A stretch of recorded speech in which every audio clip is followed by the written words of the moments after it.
What's happening, guys? Today's another day on the channel. Today is going to be a mashup of a bunch of stuff. I'm going to do this video in 2 days, so we're going to do a couple things today. We're going to kind of run some errands today. So I went to HP before I came here. I got the steering wheel puller. We're going to pull the steering wheel off of the 180. We're going to recenter it and put that back on.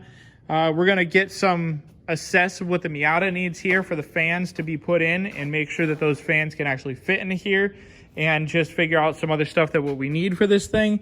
And then we're going to assess some of the stuff that we got for this tractor here, because this thing here needs to get worked on. The 180 is now finished, so we can work on another project and do some other stuff. So we'll do some 180, we'll do some Miata, we'll do some tractor, we'll figure out some other stuff that we got going on, and yeah, we'll tinker with this LS a little bit more and try to figure some stuff out. But yeah, let's go ahead, pull off that steering wheel, recenter it, and then go back to HP, drop off that steering wheel puller, and grab our gas can wherever I put that thing. Oh, it's right there.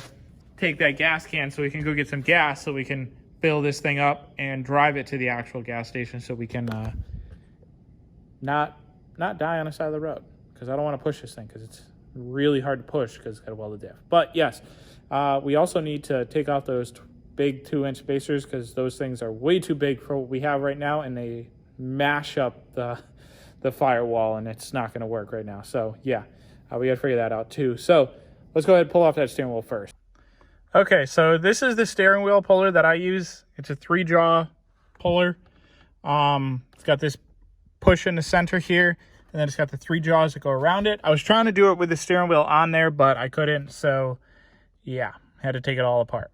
It's not that bad. Just take off all the Allen keys and then pop this plastic sleeve here off, and now we should just be able to just tighten this thing up with our ratchet right here, and this whole thing should just pop off. So it's literally going to take like no force to really get this thing off, and it's off. And literally that's simple for this thing.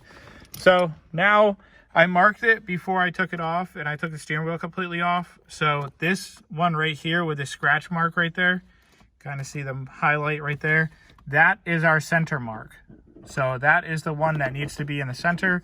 And this piece here, none of this stuff works. Clock spring, I kind of care about it because it's gonna like throw off our whatchamacallit, and it won't be able to turn our blinkers back off, but we'll figure that out. So let's go ahead, and I'm going to try to figure out what we got going on here, and then we'll be right back. Okay, so this is the one that was the top. Now this one is. Wasn't too hard. Now we're just going to give that a tap, put our nut back on, slap our cover back on, and then we should be able to put our steering wheel back on, and everything should be good. So let's go ahead and finish this little bit up. Okay, steering wheel is all back together now. Nice and straight. So we pulled our steering wheel off, we put it back to the center mark, and what we can actually do as well is we can turn this here until our white dots line up, because I got 2 white dots right there. Turn a little bit more, and we should be good right there. Make sure the steering wheel is still straighter. Maybe a little bit more. That seemed a lot bit more. There. And now that's all together. This wheel is still off quite a bit. So when I do the spacers and I'm going to put all that stuff back to how I had it before, I'll make sure that this wheel here is a little bit straighter before we start driving it. We're going to start driving it this week, and we should have stuff broken in by the weekend, realistically. And then it's only one more week, and then it's this week and next week, and then it's the event. So got to buy my ticket, do a bunch of stuff, and make sure that these cars are ready to go. Like I said, the Miata, we need some work for it. So we'll grab our gas can and we'll head on out, and then we'll come back tomorrow and we'll do the rest of this video, because I got some stuff I need to handle. But yeah, this is next with some of that stuff. Okay, so we're back here today. We just filled up the 180 with about a gallon of gas. That'll allow us just to get to the E85 station here. We're gonna change out these front wheel spacers because these things are way too big right now, and I can't like drive the car. So it just rubs the entire time. So we'll have to figure out what we're doing about this. I might end up changing the wheel setup along with some other stuff, so we'll figure all that out later on though. We're gonna change it back to the old wheel spacers. We'll take a quick look at this and try to figure out what we're going on with this. And then right now, what I'm gonna do is I'm gonna pull out all of my tractor stuff again, and we're gonna go over what we got for the tractor because we got more stuff, and I just keep getting more and more stuff. So we gotta try to figure out what we're doing with this tractor. Okay, so here we have a lot of the other stuff. So we got the tractor frame right here, the chassis piece. Then we got the actual axle right here, which we're gonna completely ditch this subframe piece. We're not gonna use this at all. So what we're gonna end up doing is the reason why we made these welds the way we did, so we're gonna cut these pieces off right here. We're gonna take these plates and I'm gonna get tube steel right here, like square stock. I'm gonna have it come off the side here, and then we're gonna weld these plates to the end of it right there. And that is gonna be our subframe there. That'll be a lot easier to use and everything, and we'll still have the dropout pieces facing down. So that'll be a lot easier there. In this bin here, we have our fuel tank, a piece for our other tractor. Right here, this here I bought a long time ago, and probably not a long time ago, but I had this in another video actually, I think. This is the engine harness for the engine that's right there. So we need to get the carburetor and a couple other things, and we can have a little bit more stuff for this. This is the wiring harness that we'll have come up through the chassis and do what we need to do. We'll get a throttle and all that kind of stuff set up as well. Right here is our front spindle, our other front spindle. And then we got some more parts from Maison. I'll put Mason's Instagram down in the bottom. I think he's trying to start a YouTube channel. I don't know just yet, but I got to try to get him to do that. So I got these front spindles. These go onto here. So now we have 3-bolt hubs that we can use. And I got 2 of those right here for the fronts. And then right here, we have the back ones that would slide onto here.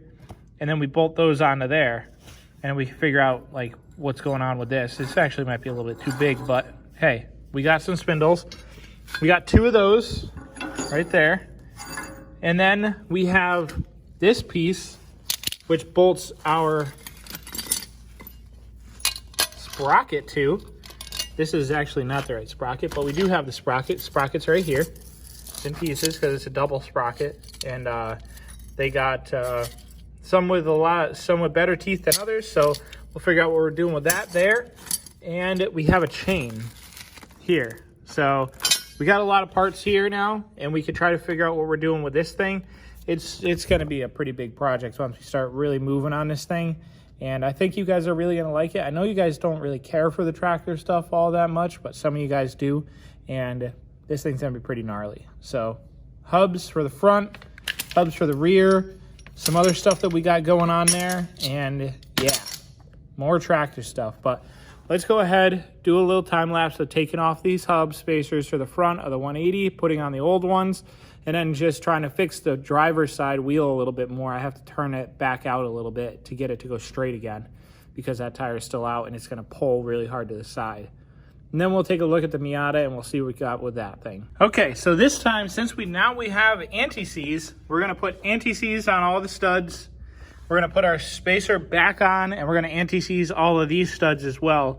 And I saw in the comments, why am I using anti-seize or anything to put on my wheels? It's because the studs on this are pretty cheesed up, and I don't really like that they're cheesed up, but you know, we're working with what we got, and I can't run my big spacer right now, so I have to run these smaller ones. So yeah, we're starting to rust our pinch weld here, so we'll have to figure out what we're doing with that.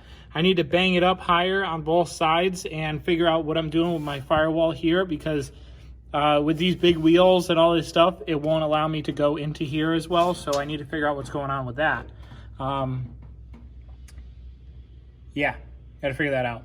Maybe we could cut this and then make a different one. Who knows? But let's go ahead and get this onto there now. Okay, so we're just going to do a little nut and bolt check back here. This is tight.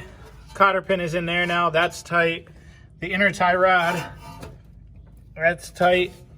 All of our nuts on this thing here are tight, so we're good with that. We never removed our brake caliper, so this thing's good. Our struts are good. Spring is nice and tight. All our locking collars are tight. Sway bar or tension rod, sway bar is good. Got a little rust protection going there. It's a little wet. It's all from the power steering though. So we're just gonna slap this wheel back on there, and this right here, this side is actually in a lot better condition than the other one. I don't know why the other one's so like rusty already, but this one we have to bang back more. So we have to like fold the whole thing all the way back.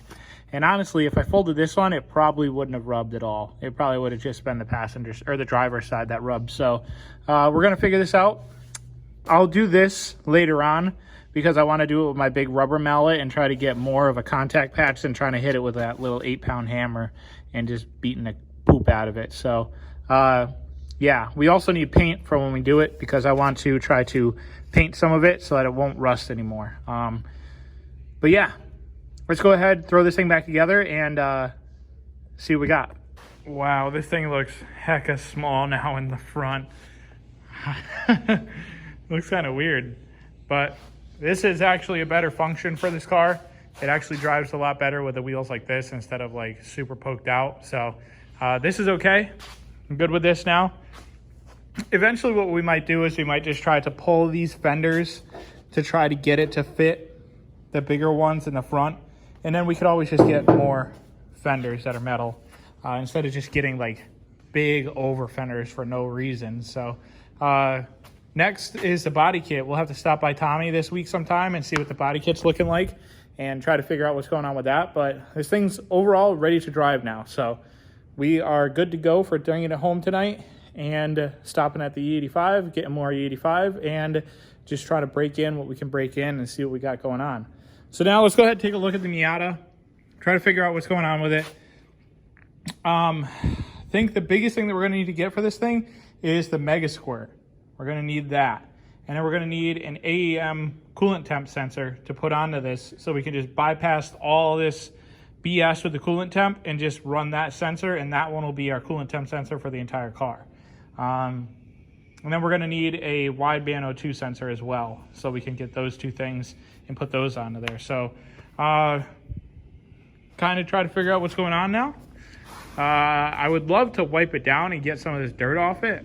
I should have stopped before I came here and got some stuff to clean it off, but maybe I have some in the bed of the truck.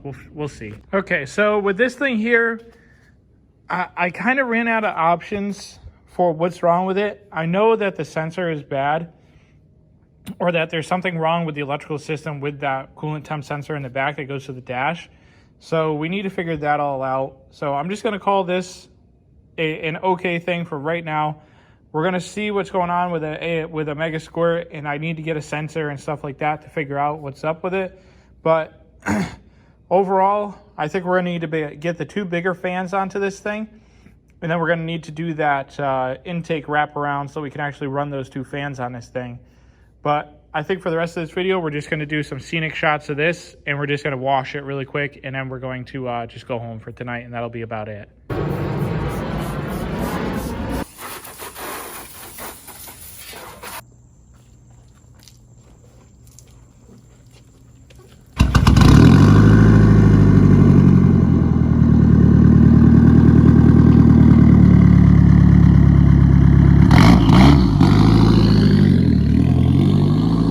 So guys, that's about it for this video though. I know I didn't really do much in this video and I didn't do a lot of scenic shots at the end. I'm going to start trying to post more on Instagram for the 180, and once I get the Miata a little bit in better shape for like on the outside. But that's about it. If you guys like the video, don't forget to subscribe, hit the like button, comment, share, do all the good stuff, and I hope to see you guys in the next one with more content.